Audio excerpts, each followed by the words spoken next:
Your Excellency, the head of the EU delegation to Egypt, Ambassador Christian Berger, we're very delighted to have you with us here today. How, in your opinion, can we raise a generation that is aware of the danger of climate change? Thank you very much for this very important question. We are here today with many kids to do exactly that. We need to start with the youngest generation. We need to create awareness that there is a water scarcity, there are climate problems, but we also need to raise the awareness that all of us, we can contribute to this. So the best is you start very early with educational activities, but also with lots of games, with fun, to create the awareness that we need to address these issues. Because we will, and of course our kids later on will have to deal with this. So the earlier we start, the better it is. And you will see here many activities that help the kids to understand that this is an important issue. There is actually an important Egyptian-European cooperation actually in the environmental protection as well as adaptation and mitigation of the effects of climate change. Could you please tell us a little bit more about such cooperation? Certainly. First of all, we are very happy that Egypt is going to host a very important conference later on this year in Sharm el-Sheikh. It's COP27, which is the follow-up conference to what we just had at the end of last year in Glasgow, where many decisions were taken, also on the basis of earlier conferences. So I think Egypt will also play a very important role to remind everyone and to push for the implementations of all the commitments that have been taken, also of course to prepare for future conferences. So at the European level, we will continue contributing financially to help countries to meet those goals, but secondly, we have for ourselves, we have decided very important goals on how to reach this climate targets. One is we want to make Europe the first continent to be carbon neutral by 2030. So a lot of efforts are going into this to develop, for example, renewable energy sources.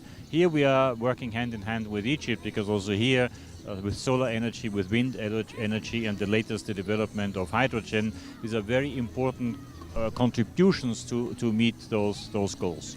There's also 50 years of cooperation to protect the North and South Mediterranean and 45 years of Egyptian-European cooperation. In light of that, we'd like you to speak a little bit more, and adding to what you already mentioned earlier about the energy cooperation between Egypt and the European Union, we'd like you to speak a little bit more about that, and also the cooperation that has been there in regards to the confrontation of climate change and the financing as well. Certainly.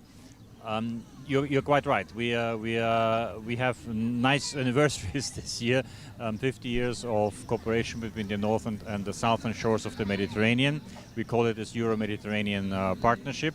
And of course then with the individual countries, we started very soon after that the cooperation with Egypt 45 years ago. Now, over all these years, I think we have developed a very close cooperation in many different fields and sectors. I normally would say in all walks of life we have a very close engagement and cooperation. So we have focused on some of the important issues. So water is certainly one of them. For many years we have been involved in the water sector by helping renovate and rehabilitate, for example, irrigation channels, by also working on water distribution networks, sewage, water cleaning, and all these issues, but also on regulatory frameworks. So there is a whole host of activities, and in the future, we will continue focus on this. So we are at the moment discussing with our partners in the government what we call flagship projects, so big projects, and water is one of the biggest sort of issues that we are going to be involved in the future. So this goes hand in hand with the work we do on climate in general. And you're right, we have had many programs and projects focusing on climate. So the issue of energy and renewable energy, we have been working with the government on an energy strategy. We will now continue doing this, and we also have in the new partnership priorities that we have agreed, and they will be formally adopted very soon. We have a chapter on environment to make the point how important this is at the moment. So I'm really looking forward to a very close engagement with the Egyptian authorities, with the government, but not only. I mean, events like this, we also need to work with the people themselves, with the citizens, because they can contribute a lot to to preventing climate change. United for Climate is the slogan that the European Union is raising. How can we achieve the slogan in light of the cooperation between Egypt and the EU ahead of the COP27 that is to take place in the resort city of Sharm el-Sheikh? Let me come on at two levels. One, at the European level. So we have developed a new concept which is called Team Europe.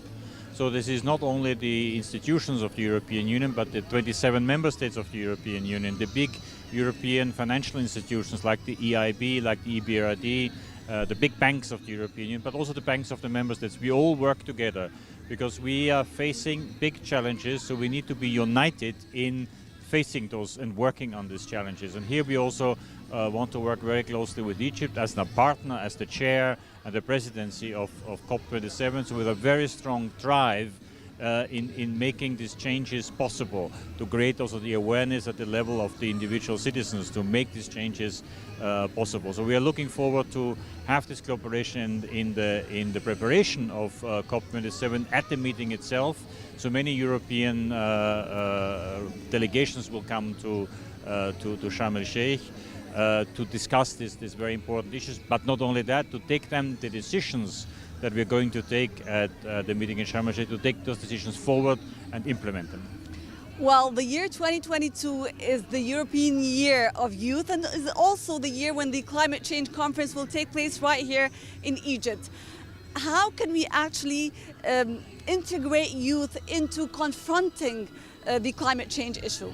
It's the year of the youth in Europe, and it's the year of civil society here in Egypt. So these two things, I think these two concepts go hand in hand. They go very nicely together because we need people, civil society, to be involved, to come up with, to describe the problems that they are facing, be it, public transport problems, environmental problems, sewage problems, whatever they are, and also because they are dealing with these problems, they very often also have ideas how to address these problems and find solutions. So that's at the level of civil society. Youth comes in because, I mean, we keep saying this is their future, or youth is our future, but I think we should also have in mind that young people are also here now. So it's also our presence, not only our future.